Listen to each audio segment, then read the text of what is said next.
Sécu, l'épisode spécial. Je suis accompagné de Benoît. Comment vas-tu? Salut, ça va bien toi? Bien aussi.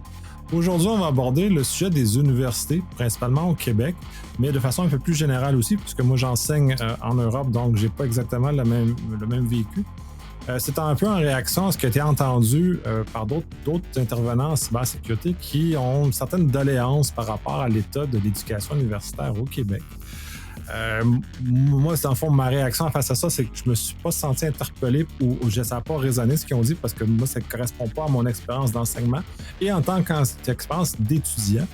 Puis je pense que c'est un peu la même chose pour toi. Ça résonne pas ça n'a pas résonné ce qu'ils ont dit.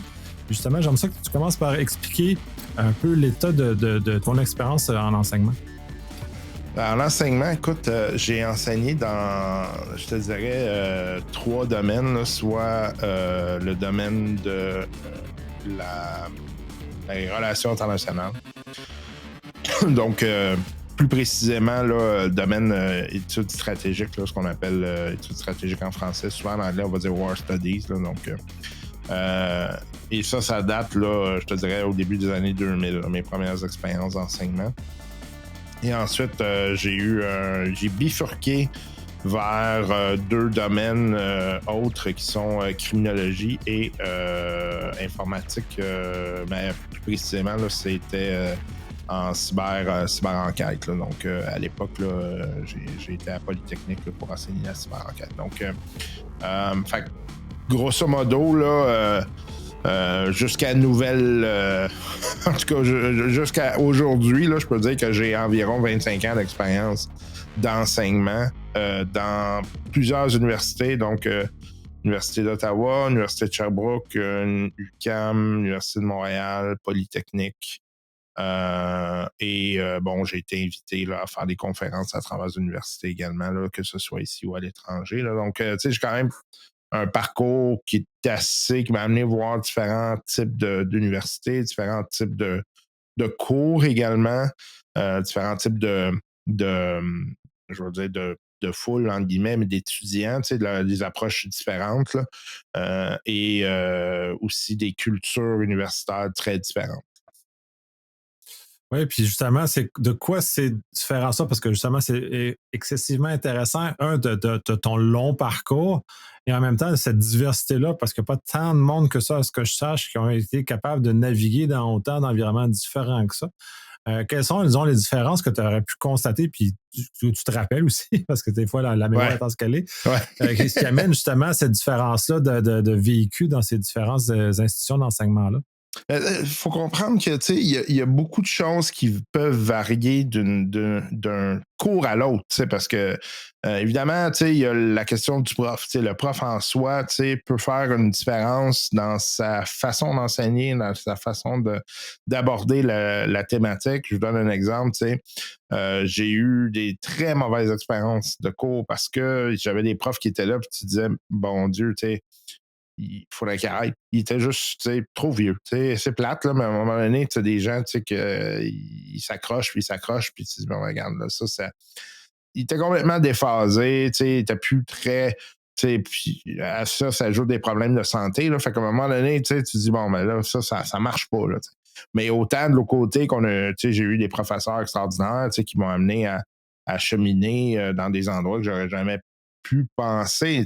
En fait, puis évidemment, j'ai mon expérience d'enseignement, mais j'ai aussi mon expérience d'étudiant. J'ai été étudiant dans plusieurs universités, dans plusieurs domaines également. Donc, ça joue pour beaucoup. Là. Donc, fait que moi, en tant qu'enseignant, évidemment, moi, j'ai mon propre style. J'arrive avec ma propre vision de la chose. Je suis très axé dans une logique de, je veux tester les étudiants dans des contextes qui sont pseudo-réels, là, dans le sens où, souvent, moi, j'ai une approche très... je donne de la théorie, mais après ça, on le met en pratique. Fait que là, ça fait en sorte que les gens sont un peu plus... ça réveille un peu plus plutôt que juste donner de la théorie. Mais l'autre chose étant, c'est que c'est sûr que quand je suis arrivé dans les différentes universités, je donne l'exemple, l'UQAM. Ben, à l'UQAM, quand j'ai commencé ma carrière, j'étais en études stratégiques. Ben, l'UQAM était vu comme étant un des pôles très importants des études stratégiques au Québec, voire au Canada. Donc, nécessairement, il y a un niveau disons, de réflexion puis de, de qualité d'enseignement qui est attendu. Donc, nécessairement, ça joue. L'approche était très, quand même assez axée autour de la théorie. Et dans le fond, l'objectif était de former des gens qui allaient vraiment s'orienter dans une logique de, tu sais, je vais devenir un professionnel de la sécurité et des relations internationales. Euh, Quand j'ai switché en criminaux, par exemple, là, la logique était très académique, formalisée, faire de la recherche, etc.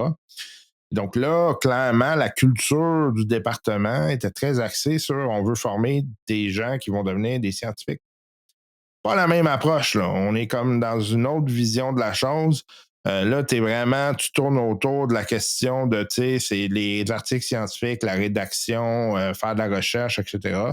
Fait que nécessairement, ça joue sur comment toi, tu vas aborder le tout parce que la culture du département t'aligne vers ça. À Polytechnique, ben là, évidemment, on est beaucoup plus axé sur la réalité d'ingénierie, la réalité du marché du travail, si on veut, là, d'une certaine façon, la réalité technologique qui vient avec. Et puis, l'Université Sherbrooke, là, c'était encore une fois sur la question de la sécurité, mais encore une fois, là, on était beaucoup plus proche d'une vision où le but était de former des spécialistes, des professionnels qui allaient travailler dans les ministères et gouvernements, donc des gens qui ont un bagage et qui sont capables de faire de l'application. Là. Donc, tu sais, je donne un autre exemple, l'Université d'Ottawa, ben là, on formait des fonctionnaires essentiellement, là, parce que l'Université d'Ottawa, là, donc on avait des gens qui étaient déjà soit des fonctionnaires en niveau bas, en début de carrière, ou des hauts fonctionnaires qui étaient en mode OK, je vais aller chercher des connaissances que j'ai pas pour me réorienter ou pour améliorer ce que je connais. Donc là, le crowd était complètement différent. On faisait souvent affaire avec des professionnels qui étaient déjà sur le marché du travail. Et puis là, leur objectif à eux, c'était d'aller chercher des nouvelles compétences, des nouvelles façons de voir le monde, des choses comme ça. Fait que ça change beaucoup d'université à l'autre. Puis évidemment, je te dirais même, tu sais, d'un point de vue, pour en avoir touché un peu, moins que toi probablement, mais tu sais, juste l'approche que j'ai vue à Ottawa puis l'approche que j'ai vue au Québec, c'est pas la même. Fait que nécessairement, tu sais, ça joue sur la façon dont les cours sont dispensés, puis qu'est-ce qu'un étudiant peut éventuellement penser en faire émerger, là, essentiellement. Oui, oui, absolument. Puis ça résonne au sens où j'ai suivi différents types de cours. Puis mais juste me mettre dans les souliers de l'étudiant. Les cours que je trouvais les plus dynamiques en ce sens pour moi, qui étaient le plus pertinents pour moi. Et souvent, c'était des cours du certificat versus les cours du bac. De niveau bac parce que les cours de certificat sont généralement axés vers des professionnels. Donc, on était des gens qui sont beaucoup plus déjà challengés et qui étaient là dans une perspective qui n'était pas la même qu'un étudiant au bac qui va chercher son diplôme, son bac, puis essentiellement à la fin du parcours pour obtenir soit un travail ou soit aller plus loin dans ses études. Fait que c'est pas exactement le même minding, quoique j'ai fait aussi des cours bac, j'ai fait les choses, puis c'est pas tout à fait les mêmes choses, comme les cours maîtrise ne sont pas exactement les mêmes non plus que les cours de niveau bac, parce que les gens qui sont à la maîtrise ont fait un choix beaucoup plus marqué, si on veut, sur les études. Et j'avais déjà entendu certaines griefs sur la qualité des cours de maîtrise à l'Université Laval, par exemple. Cependant, les cours, c'est comme des cours de bac. Non, c'est pas vrai. C'est l'équivalent de deux tiers du cours du bac plus un tiers supplémentaire. Fait que tu as encore plus de volume à être capable d'encaisser. Donc, on présume que comme étudiant, tu es déjà préparé, tu es déjà plus loin. Donc, on a un peu cet élément-là. Fait que ça rejoint énormément ce que tu dis. Moi, mon expérience qui est beaucoup plus jeune que toi en termes d'enseignant à l'université, je le fais. Moi, j'enseigne en France dans un niveau M2. Donc, j'ai des étudiants principalement à distance. Puis ça aussi, on pourrait débattre un peu sur le fait de distance et pas à distance. C'est un peu particulier comme première expérience tangible d'un cours, deux cours complets que je donne. Mais les attentes ne sont pas les mêmes, les présomptions ne sont pas les mêmes et les mêmes, mais en même temps, il y a la même répartition de premiers de classe, de gens ultra attentionnés, de gens qui sont là plus pour se faire porter par le système. Et pour moi, il y a à peu près le même ratio que j'ai vu quand j'étais comme étudiant, par exemple. Fait que pour moi, je ne vois pas de surprise à avoir des étudiants qui sont un peu plus mous, qui sont pas là avec autant d'intensité que, disons, Ouais. des premiers de classe, qui sont là avec beaucoup plus d'intensité que ça, à l'exception des cours certificats où là, c'est des professionnels. En général, les professionnels sont quasi la majorité en termes d'intensité, sont tous à peu près au même niveau. Ouais. Ah, puis tu sais, moi-même, tu sais, j'ai vu les différences en tant qu'étudiant, tu sais. Tu sais, je suis passé aux études en économie, en relations internationales, études stratégiques, en criminaux, en gestion, tu sais. Fait que j'ai vu différents domaines, ce qui m'a amené beaucoup à tu sais, me questionner moi-même sur, tu sais, évidemment, quand j'enseigne, tu sais, qu'est-ce que je dois m'attendre, tu sais. Moi, quand je m'en vais dans un cours, je suis là parce que je veux. Moi, je suis pas là parce que je veux performer. Fait que déjà là, l'approche n'est pas pareille. Moi, je veux là parce que je veux apprendre. Fait que, tu sais, que je me plante, ben, ça m'est arrivé, là, tu sais. Surtout au bac, là, disons, au niveau maîtrise doctorat, j'étais beaucoup plus à l'aise, là. Mais au bac, tu sais, je me suis planté très souvent, mais tu sais, que je me plante ne me dérangeait pas. Moi, c'était comme j'ai tu genre sors-tu quelque chose, tu sais. Fait que, puis il y a des fois où plus ou moins, pour toutes sortes de bonnes ou de mauvaises raisons. Comme je te parlais tantôt du professeur qui était comme plus ou moins là, ben, tu sais, ça, c'est sûr qu'à un moment donné, c'est un peu difficile de dire, bon, ben, un, je vais performer, deux, je vais en retirer quelque chose, là. Puis, mais au-delà de ça, tu sais, dans la vaste majorité des cas, moi, je suis là, regarde, même si j'ai pas eu une bonne note, tu sais, au final, est-ce que c'est quoi du cours, tu sais, parce que c'est un investissement de temps, c'est un investissement personnel qui est quand même important, là, on se leurra pas, tu sais, un cours, c'est 45 heures fois 3, là, tu sais, normalement, c'est 45 heures de cours, 45 heures de travaux personnels, 45 heures de lecture. Fait que, tu sais, pour ça, les gens qui disent, ah, c'est un cours de 45 heures, c'est pas un cours de 45 heures, tu sais.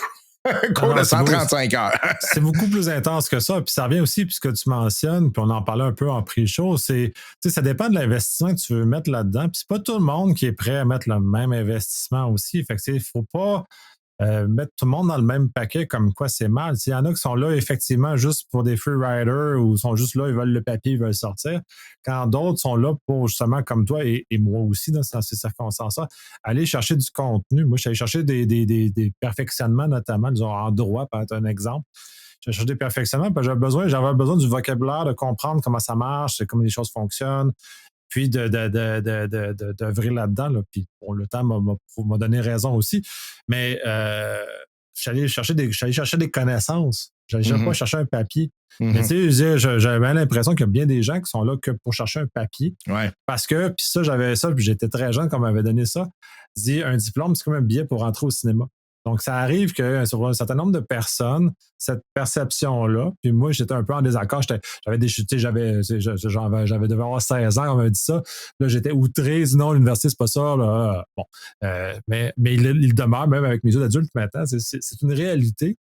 Puis c'est comme ça. Puis tu sais, je regarde avec les gens avec qui je travaille, puis il y en a, tu peux le percevoir qui sont allés chercher leur papier que pour rentrer au cinéma, quand d'autres sont venus voir un film et participer, puis de s'enrichir de ça. Donc c'est un peu, mais ça a toujours, pour moi, ça a toujours été, ça l'est encore. Puis même comme enseignant, je ne suis pas outré quand je vois un ou deux qui sont plus mous que les autres. Ben, ils auront des moins bonnes notes ou ils ne passeront pas ou ils vont se faire pogner quelque part dans le programme de toute façon. Puis ça ne me regarde pas, mais c'est un peu aussi de la culture française, un peu moins tolérante peut-être que c'est des free riders qu'on pourrait dire qu'on a ici. Là. Ici, on a une espèce d'objectif à la diplomation qu'on pourrait dire, mais en même temps, est-ce que c'est si mal que ça? Ben, tu sais, l'autre chose, c'est que l'université, peu importe, même si tu tu essaies de freerider, là, puis que tu vas sortir avec ton papier, ben, ouais, tu vas y arriver. Mais il faut quand même qu'il y ait quelque chose qui en émerge. C'est-à-dire que tu peux pas penser rien faire, zéro, puis tu sais, que tu vas avoir un papier. Tu sais, je veux dire, moi, j'ai mes étudiants, généralement, ils me produisent quelque chose que, tu sais, il y a du travail, là, tu sais, fait que nécessairement, je sais qu'ils sont pas en train de se tourner les pouces.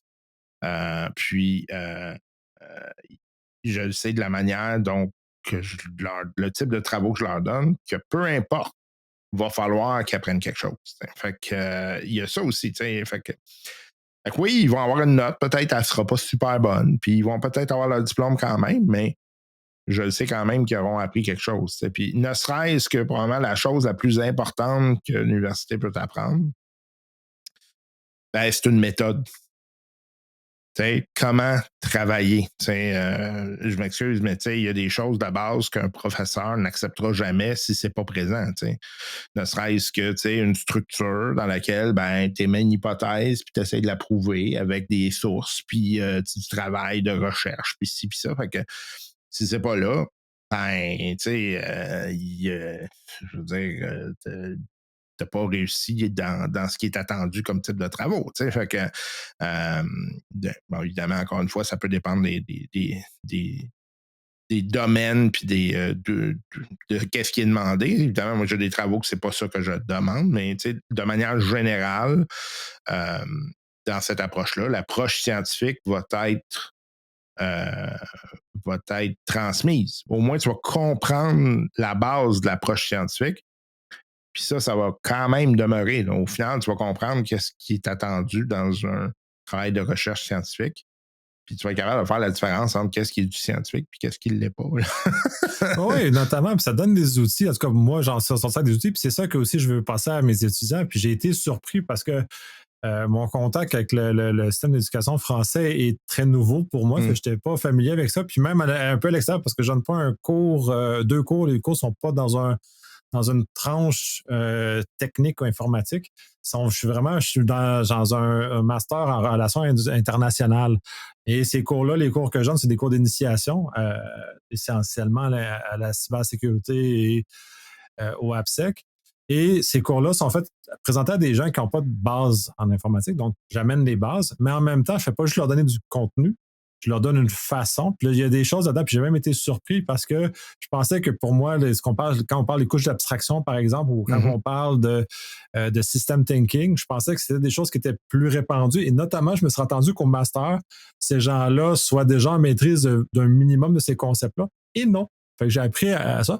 Fait que ça m'a permis de leur donner des outils d'autant plus intéressants qui vont être capables d'aborder les choses avec, dans le cas, dans mes cours à moi, le system thinking et comment l'abstraction fonctionne dans les systèmes qu'on développe et que le fait on tourne le volant dans une auto, ben, la réalité, c'est pas mécaniquement à la roue. Il y a comme plusieurs étapes qui se font. Parce que c'est notamment un des exemples que je donne, mais d'autres comme ça, de leur donner des outils pour être de meilleurs professionnels et non leur donner une connaissance pure. Je ne suis pas dans un univers, surtout en relations internationales. Ouais. On n'est pas en construction d'un pédigré technique, donc d'ingénierie, dans quelque sorte, dans ce cas-ci.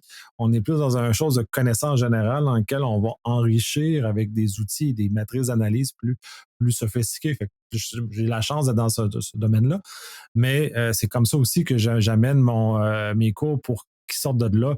Au-delà du fait qu'ils vont savoir comment fonctionne Internet, ben, ils vont aussi savoir que c'est un système complexe, que dans un système complexe, toutes les pièces mobiles ont des impacts. Donc, comme les relations humaines, ça a des impacts quand on fait quelque chose sur la scène mondiale. Puis là, au moment où on enregistre, il y a un bonhomme orange qui fait beaucoup de gestes avec des conséquences sur la scène mondiale qui semblent clairement pas maîtrisées. Et c'est intéressant de regarder ça parce que ça devient comme ça. La géopolitique est un système complexe, comme Internet est un système complexe dans cette perspective-là. J'essaie en tout cas de leur induire cette connaissance-là, cette perception-là de voir les choses. Oui, puis tu sais, juste demeurer un petit critique dans le sens où ça, c'est un élément, tu sais, souvent, dans les dernières années, il y a eu je vais dire, une forme de dérapage au niveau, tu sais, de comment l'information est transmises à travers Internet. Internet, malheureusement, n'est pas un système de vérification de validité de l'information. Donc, c'est malheureux, mais il y a beaucoup d'informations qui ne sont pas nécessairement fausses, mais qui ne sont pas nécessairement vraies non plus, et qui souffrent bien souvent d'une volonté de combler des espaces inconnus de l'esprit humain avec des réponses un peu trop simplistes, on va dire ça comme ça. Et ce qui est malheureux avec ça, c'est que ça fait en sorte que souvent, il y a des gens qui se trouvent face à ça, qui n'ont pas nécessairement les outils qui leur permettraient d'être suffisamment critiques ou suffisamment, disons, dans une position qui va leur permettre de demeurer prudents par rapport à ça. Et moi-même, tu sais, c'est facile de tomber là-dedans, tu sais, fait que je suis pas meilleur que les autres. Là.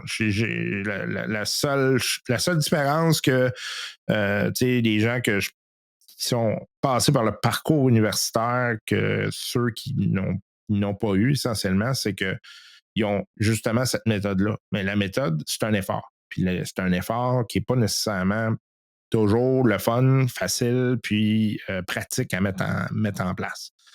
Quand on a un problème d'infobésité comme on voit actuellement, ben souvent, tu sais, la réalité te rattrape, tes enfants, c'est ça, tu sais, t'escamotes des affaires, puis à un moment donné, ben paf, tu finis par, je vais dire, croire ou embarquer dans une vision qui n'est pas nécessairement vérifiable, on va dire ça comme ça.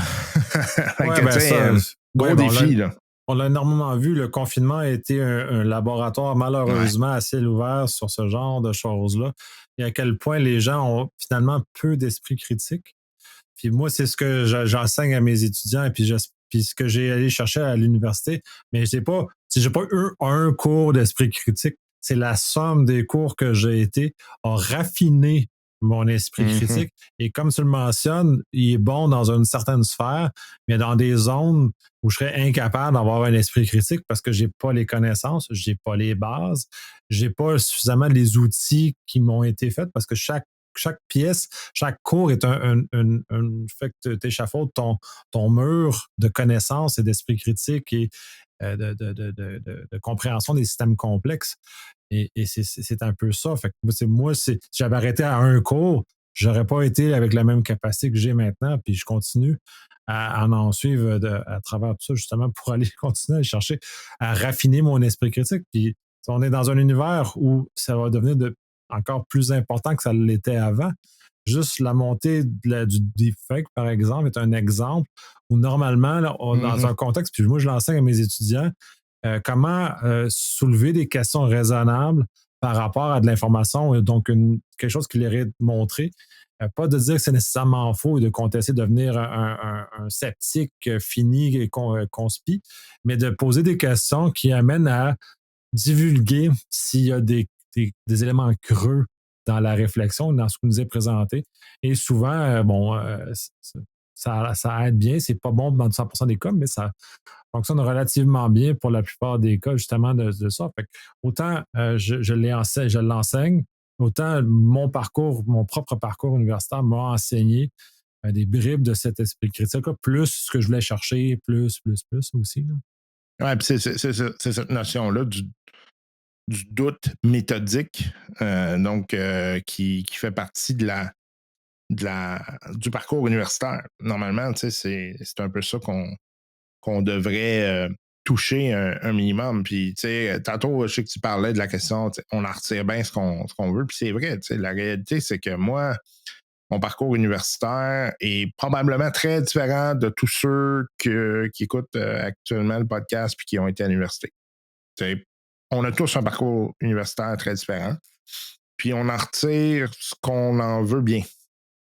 Je regarde, j'ai des étudiants là, que je connais, là, des étudiants que j'ai côtoyés dans les dernières années, là, que je vois grandir, que je vois, maintenant, ils sont rendus soit dans le marché du travail ou ils continuent leurs études de manière très plus poussée.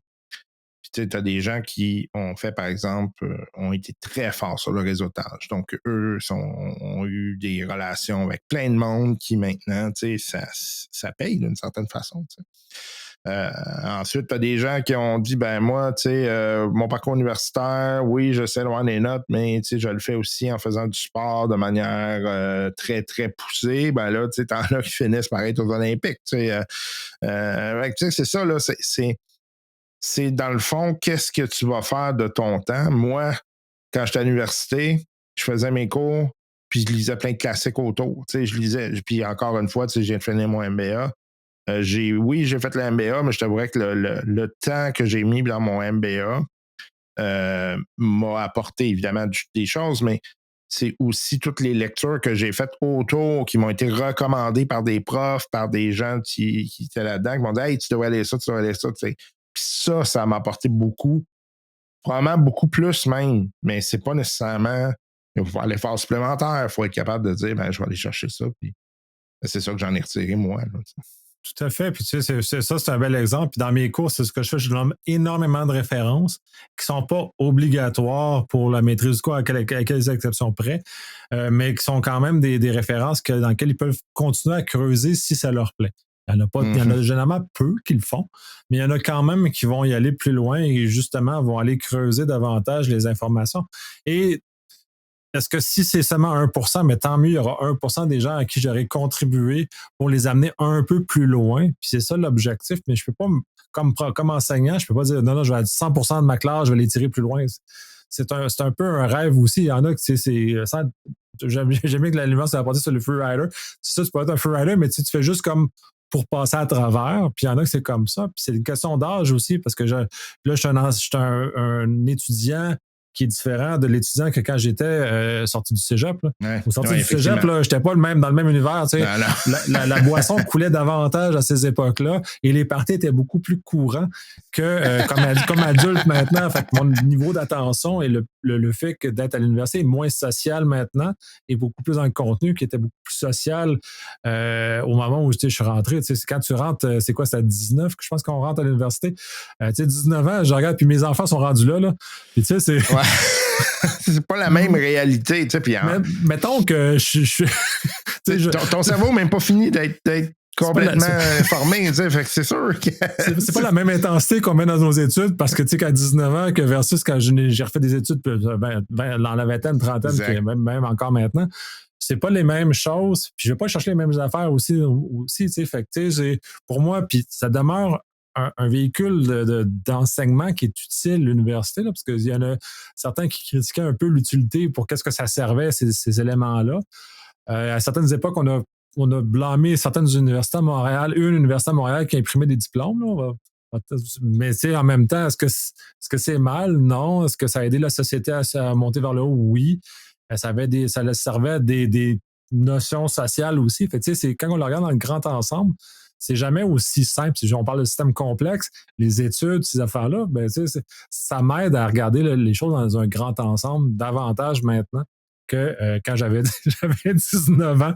J'étais un peu plus fou et j'étais littéralement désagréable aussi. On en a parlé dans d'autres épisodes. J'étais très désagréable aussi à ces époques-là. J'étais prendre une image, un vin non vieilli encore, qui était un peu plus costaud en bouche. Ouais.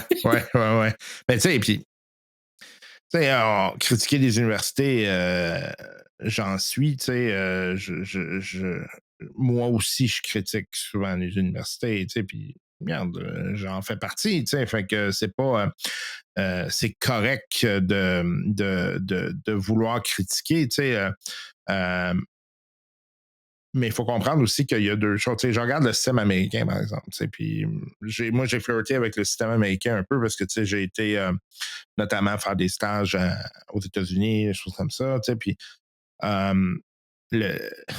réalité, là, c'est que quand on parle de machines à produire des diplômes, tu as beaucoup de gens aux États-Unis qui c'est ça parce qu'ils ont de l'argent.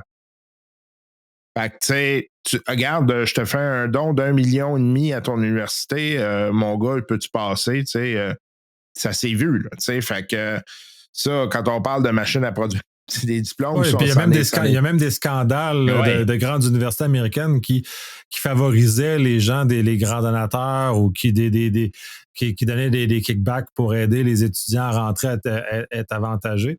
Mais en même temps, ces mêmes grandes universités-là produisent quand même des gens très brillants qui sont quand même très influents aussi. Fait que, un dans l'autre, est-ce que c'est si grave que ça? Non, c'est ça, c'est que tu as tout. Puis, tu sais, la réalité québécoise aussi, c'est que les universités sont extrêmement jeunes.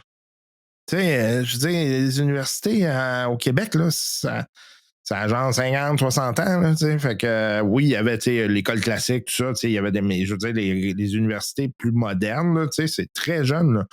Donc, c'est sûr que le système n'a pas la même envergure, puis n'est pas capable non plus de penser à obtenir une visibilité aussi grande. Puis, tu sais, il faut relativiser tout ça aussi. Je donne un exemple, tu sais. Souvent, là, tu sais, par exemple, puis, tu sais, moi, je suis un produit en partie de l'UQAM, pas juste de l'UQAM, mais en partie. Souvent, les gens critiquent l'Université du Québec à Montréal, tu sais.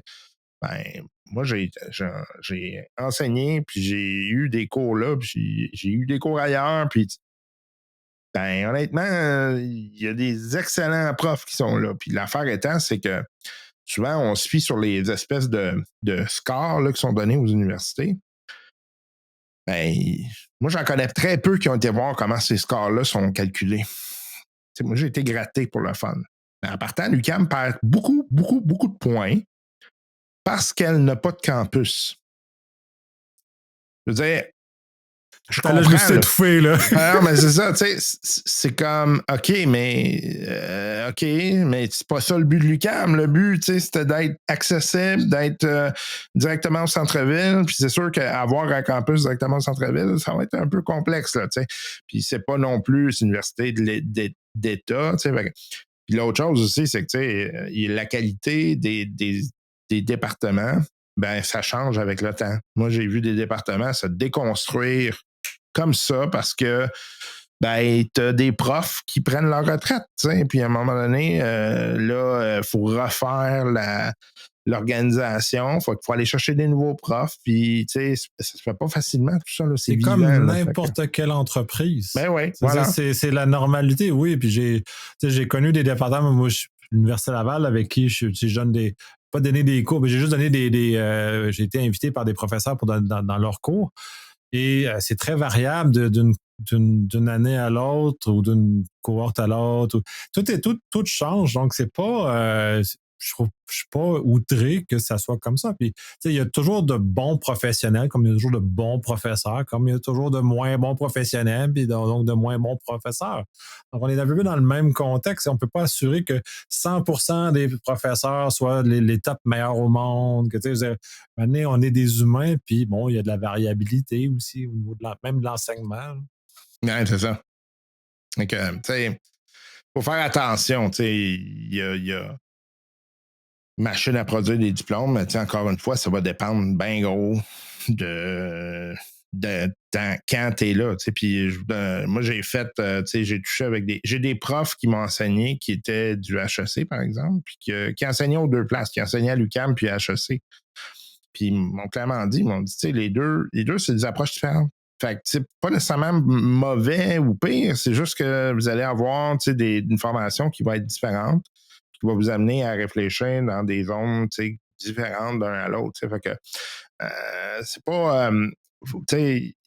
Tout ça, dans le fond, là, quand tu fais ton parcours universitaire, c'est que tu vas dire, OK, bon, les cours, il faut que je les fasse tel que tel. Bon. Après ça, ça va être bon, ça va être mauvais. Tu n'as pas vraiment de contrôle là-dessus. C'est plate, mais si tu tapes, ça se peut que tu tapes un professeur qui est en fin de carrière que ça ne tente plus. Ça se peut que tu tapes un prof qui commence, qui est bien willing, qui est bien primé, puis qui veut, puis qui, ça se peut que tu tapes un chargé de cours qui est super intéressant parce que, il amène une perspective très axée sur ce qui se passe dans le milieu du travail. Puis, oh mon Dieu, je n'avais pas pensé à ça, tout ça. Ça se peut que tu tapes un chargé de cours qui est là, qui a besoin de son 10 000 $ pour manger, puis que ça ne tente pas, puis qu'il s'est fait appeler à la dernière minute. Puis, c'est ça, là. Fait que d'une fois à l'autre, c'est que ça, tu n'as pas de contrôle là-dessus. Ensuite de ça, ce sur quoi tu as du contrôle, c'est de dire, OK, bon, mais maintenant, voici ce que je veux comme en acquisition de connaissances, qu'est-ce que je peux faire moi pour aller solidifier, consolider, puis aller plus loin, puis aller chercher ça. Tout est entre tes mains. Entre autres, là, puis c'est un peu c'est les attentes qu'on a. Pour moi, l'université, c'est pas. Il n'y a pas de lien direct entre le diplôme universitaire et un emploi. Avec quelques exceptions près, on va prendre en médecine ou des professions comme ça qui sont très normées, à laquelle on va s'attendre qu'à la sortie, tu vas être nécessairement être un médecin quand tu sors de la médecine. Mais même si on regarde juste le droit, tu sors du droit, puis tu ne deviens pas un avocat dans un cabinet. Tu peux avoir plein de métiers autour de ça qui vont tourner. Donc, on fait juste s'assurer une connaissance minimale et d'un usage du fonctionnement, dans ce cas-ci, du droit pour être ça. Mais en même temps, je ne peux pas m'attendre d'un diplômé de 22 ans qui va être kingpin dans n'importe quoi, que ce soit en droit, que ce soit en cyber, que ce soit peu importe le domaine. Il n'y a pas d'expérience.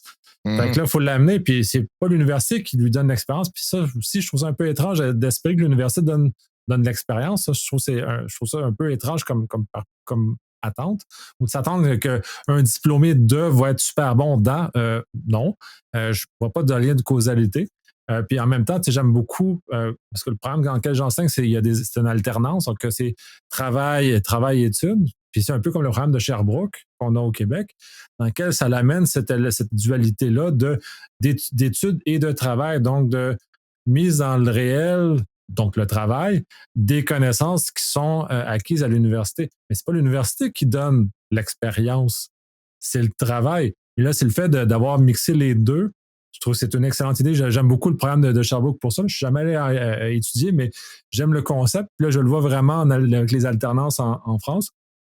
Mes étudiants ont tous un bagage professionnel. Donc, je peux leur parler de notions et ils l'ont déjà vu dans leur cadre professionnel. Donc, ça fait beaucoup plus facile. Donc, je viens solidifier leurs connaissances, je vais aller beaucoup plus loin avec eux parce qu'ils font justement ce genre d'alternance-là souvent dans le contexte dans lequel je suis, c'est souvent des choses qui sont relatives à la sécurité de l'information, par exemple, dans ces univers-là. Donc, quand je leur parle d'analyse de risque, ils ne partent pas de zéro, ils partent de 1. Bon, pas très loin, mais c'est plus loin que zéro. Fait que j'ai moins besoin de leur expliquer les bases. Par exemple, analyse de risque, ça, c'est un exemple. Dans ce contexte-là. Puis pour être vraiment très spécifique, c'est EBIOS, parce qu'en France, ils aiment beaucoup EBIOS. Donc, ces autres, ils ont déjà cette notion-là. Fait que quand j'aborde l'analyse de risque, je n'aborde pas EBIOS. Ils l'ont probablement déjà vu ou ils vont potentiellement le voir. J'ai abordé des modèles d'analyse de risque autres qui ne sont pas familiers. Donc, d'aller plus loin et de les amener à comparer justement l'analyse qu'ils ont là. Parce que moi, j'arrive du terrain professionnel, fait que je le vois, puis donc j'amène ça. Est-ce que tous les professeurs font ça? Non. Est-ce que tous les programmes font ça? Non. Mais dans un contexte d'alternance. Puis moi, je trouve ça génial, là, ce contexte-là. Ouais. Puis aussi, ça dépend un peu de ton objectif. Justement, est-ce que tu veux travailler? Puis moi, c'est un des éléments que je parle tout le temps aux étudiants. Il y a beaucoup qui viennent me voir, me dire comment je devrais faire pour gérer mes études, ma carrière, tout ça. Puis la question que je c'est tu veux-tu devenir prof d'université? Si la réponse est oui, ben tu feras pas tes études de la même façon. Puis tu seras pas dans la même logique. Puis ça va être tough, là. C'est un autre game, là, être prof d'université. Moi, j'étais parti pour faire ça. Puis à un moment donné, j'ai juste comme fait OK, c'est pas sûr que c'est vraiment ça que je veux. Là, fait que j'aime mieux éviter cette erreur-là que quelqu'un d'autre. Mais après ça, si c'est non, ben OK, bon, mais maintenant, qu'est-ce que tu veux? Puis ça, c'est une question que je pose souvent à mes étudiants. T'sais. Vous êtes là pourquoi, là? Il y en a beaucoup qui sont comme ben moi, je peux jouer une bonne job. Correct. C'est un but louable. Il n'y a pas personne qui peut dire ben c'est une mauvaise idée. Il y en a beaucoup d'autres qui se disent honnêtement, comme je trouvais ça intéressant. Bon, ben OK, mais qu'est-ce que tu vas en ressortir? Fait que, c'est ça, là, c'est ça, ce raisonnement-là, ce questionnement-là qui doit être posé par les individus. Moi, j'étais sûr qu'il était parti effectivement pour m'aligner vers une un job de prof. Publication, recherche, bourse, tout le kit, là. Puis là, à un moment donné, je fais, ben, tu sais, c'est vraiment ça que je veux. Puis qu'est-ce que je veux vraiment? Tu sais, fait que là, ce questionnement-là s'est posé pendant plusieurs années. Puis au final, tu sais, la vie m'a mené dans des endroits que j'aurais probablement pas pensé à l'époque. Tu sais, fait que moi, je me suis bien rescapé de tout ça, là, mais j'ai quand même pris, tu sais, plusieurs années à, disons, à faire quelque chose qui n'était pas nécessairement, tu sais, faire des études doctorales, c'est bon pour un scientifique. C'est pour quelqu'un quelqu'un qui veut pousser, tu sais, quelqu'un qui veut vraiment dire, moi, je veux avoir fait le tour complet d'une question, là, tu sais. Mais à la base, si c'est l'est pour un niveau professionnel, c'est bon pour un scientifique, quelqu'un qui veut s'en aller là-dedans, qui veut publier, etc. Tu sais. Est-ce que c'est bon pour tout le monde? Ben, non. Non, non, puis moi, je suis un de genre que j'irai jamais dans cette direction-là. Je suis pas. Ma personnalité n'est pas compatible avec ça. Hum, C'est ça, puis c'est aussi, peut-être d'un point de vue social, on devrait peut-être d'être mieux communiquer ce genre de choses-là. Moi, je suis dans un contexte en plus avec des enfants qui sont tous au cégep, une qui bascule à l'université l'an prochain. Puis, tu sais, les réflexions sont placées là, voir qu'est-ce qu'ils font, ils explorent. Puis on a des discussions franches. Puis je suis pas sûr que tous les jeunes ont cette chance-là d'avoir une discussion avec leurs parents qui les guident dans le chemin. Puis je pense que toi, tu n'as pas été guidé du tout, là, si je me rappelle bien.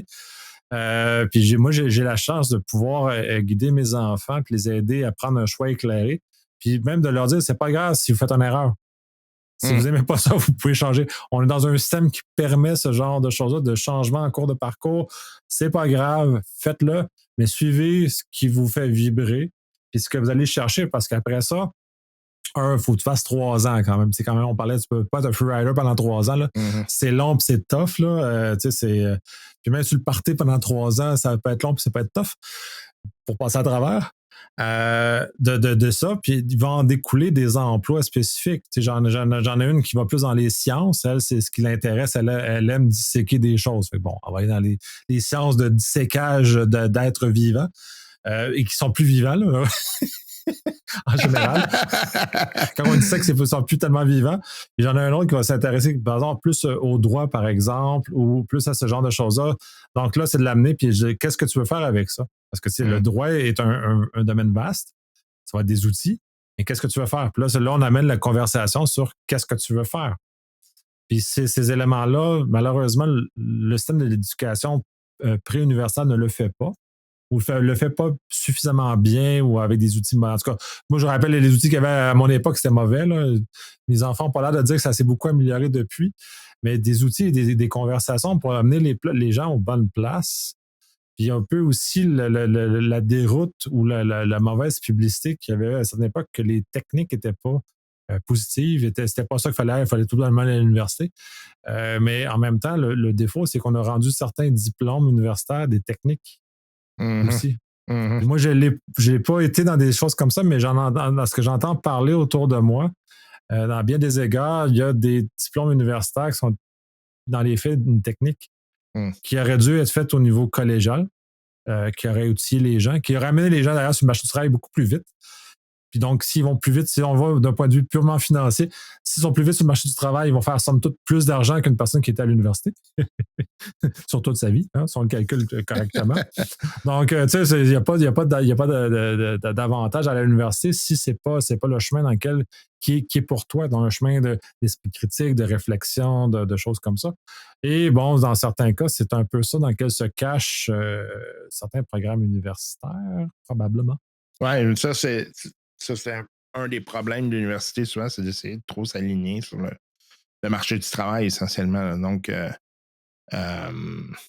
alors que c'est pas ça l'objectif. Tu sais, l'objectif étant de te donner un cursus de connaissances et une compréhension du monde qui va t'aider après ça à aller chercher les compétences qui vont te permettre d'être d'œuvrer dans certains domaines. Là, fait que, euh, c'est pour ça que souvent les gens, ils disent ah, mais là, tu sais, à l'université, mais là, j'apprends pas ma job.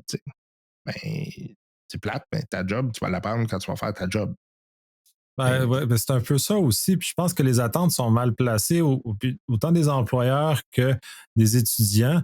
Quand on sort de l'université, on a juste une boîte à outils. On n'apprend pas comment construire un meuble. On s'apprend à se servir des outils pour réussir à construire un meuble. Et comme si on va dans une usine X, ben on va apprendre la façon X de faire le travail. Fait que nos emplois et notre expérience, puis je reviens beaucoup sur les alternances, ça a une valeur pour les gens qui cherchent justement ce lien-là avec la réalité professionnelle. Donc, autant pour un employeur qui va embaucher un gradué, en tout cas, là, c'est une mauvaise, en tout cas, un gradué du bac, parce que là, ça peut mélanger les gens gradués en termes de master. Donc, s'ils vont aller chercher avec des gens en alternance, ben, ils vont aller chercher un certain profil de personnes qui vont être un peu plus autonomes plus rapidement.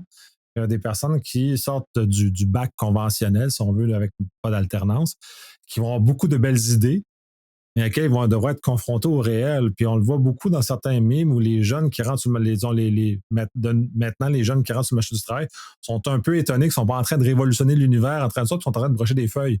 Le réel, c'est maintenant le AI va remplacer le brochage de feuilles, fait qu'ils auront littéralement plus de job. Mais on commence toujours à aller faire des photocopies, à aller brocher des feuilles, des éléments comme ça. Je regarde, pour avoir passé à travers un bureau comptable, par exemple, les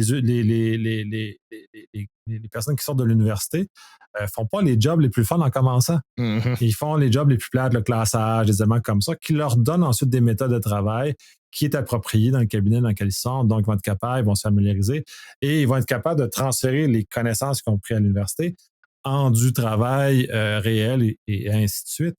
Et là, dans leur cas particulier, il y a une épreuve uniforme à la fin qui vient justement calibrer, comme les ingénieurs aussi d'ailleurs, une épreuve uniforme à la fin qui vient justement empêcher ces freeriders-là d'être là et de passer après ça. Puis ensuite, les cabinets sont le chemin, dans le cas des comptables, c'est le chemin. Puis comme je pense les avocats aussi, les cabinets sont le chemin obligatoire pour obtenir leur titre.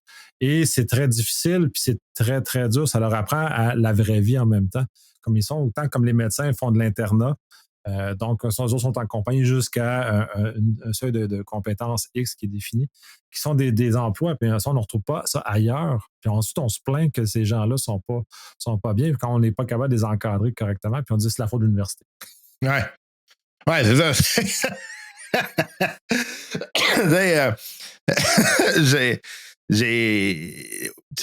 Oui, la réalité, c'est que le marché du travail va toujours être différent de l'université. Toujours.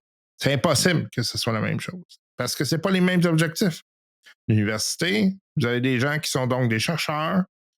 Leur objectif, c'est de faire avancer la science. Donc, ces gens-là, c'est ça leur objectif. Là. Ils travaillent au quotidien pour dire comment je peux faire en sorte que notre connaissance du monde est meilleure.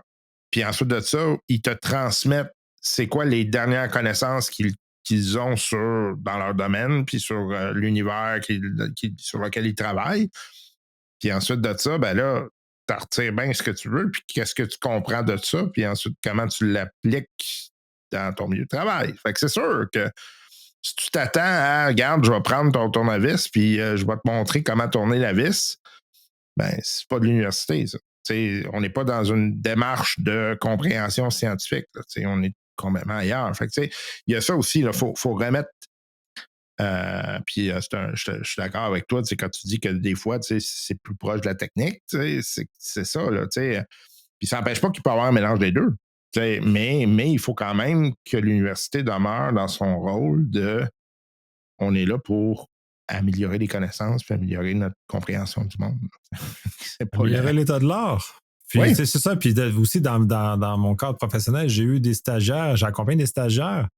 Puis de voir aussi, ça aussi, c'est important d'avoir ces éléments-là, d'amener les gens dans des stages, justement, qui voient le milieu du travail. Puis, je me rappelle, mon dernier stagiaire était un peu éberlué de l'encadrement un peu louche qui était fait parce qu'on n'a jamais le temps, on est toujours à la course, on n'a jamais de temps de. Fait que c'est toute la réalité professionnelle dans laquelle on est.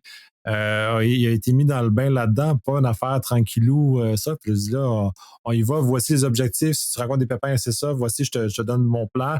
Puis trouve-moi, puis je te laisse trouver le comment. Moi, je me mêle pas du comment, ça te regarde. C'est tes outils à toi qui vont aider à trouver le comment. Puis clairement, il a trouvé des choses. Il m'a épaté à bien des égards parce qu'il a trouvé des solutions à des problèmes que je voyais pas. Là, je voyais rien. Là, c'était pas... Puis il est arrivé avec un angle nouveau, un regard nouveau. Et tout ça et les outils qu'il a appris à l'université lui a permis d'aller plus loin. Fait que, moi, je suis assez confiant qu'on continue à former quand même assez bien les gens. Autant des cours dans lesquels moi je donne, je prêchais, puis j'imagine que dans les tiens aussi. Ben, c'est vrai que toi, t'entends sans dévoiler.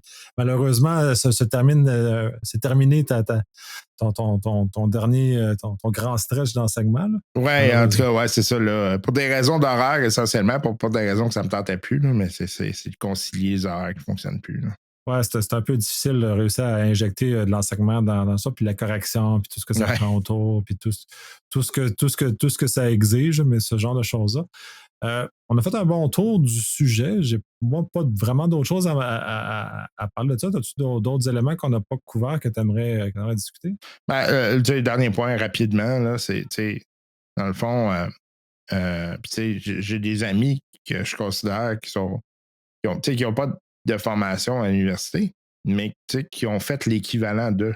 Je veux dire, c'est-à-dire, ils ont lu les grands classiques, ils comprennent la métaux, ils comprennent l'approche scientifique, tout ça. C'est sûr qu'ils n'ont pas de papier, mais ça n'empêche pas que c'est des gens qui sont un, brillants, puis deux, qui comprennent. Fait que il y a ça aussi. Il faut quand même garder ça à l'esprit que l'université, c'est une structure, c'est un système qui te permet effectivement d'avoir une forme de disons, check-down, oui, tu réponds aux attentes, tu réponds à ce qui est attendu dans le domaine. Ce qui n'empêche pas que des gens peuvent avoir quand même un cursus de connaissances qui est super intéressant et qui pourrait demain matin être à l'avant-plan de la recherche scientifique. Mais c'est sûr que c'est pas... c'est malheureux d'une certaine façon parce qu'il faut être généralement dans le système pour être reconnu. Là. Ouais, ça c'est un problème de système. Puis quand je parlais du billet de cinéma aussi, ça fait partie aussi de la réflexion aussi là, de cet élément-là. L'université n'est pas là pour régler ça de toute façon. Puis c'est pas son rôle. Et les gens, puis de toute façon, j'en suis un exemple. J'ai un parcours atypique. Et de ce parcours-là, mon chemin n'a pas été facile.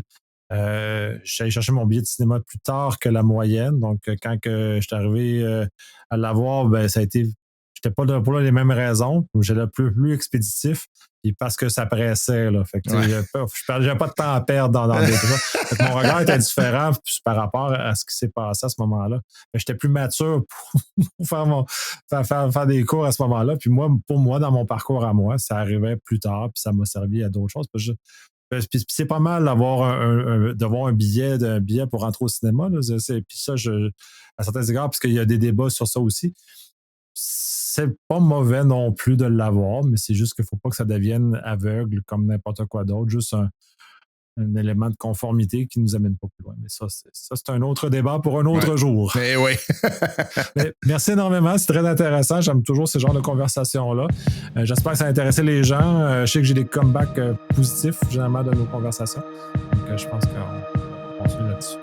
Merci. Merci.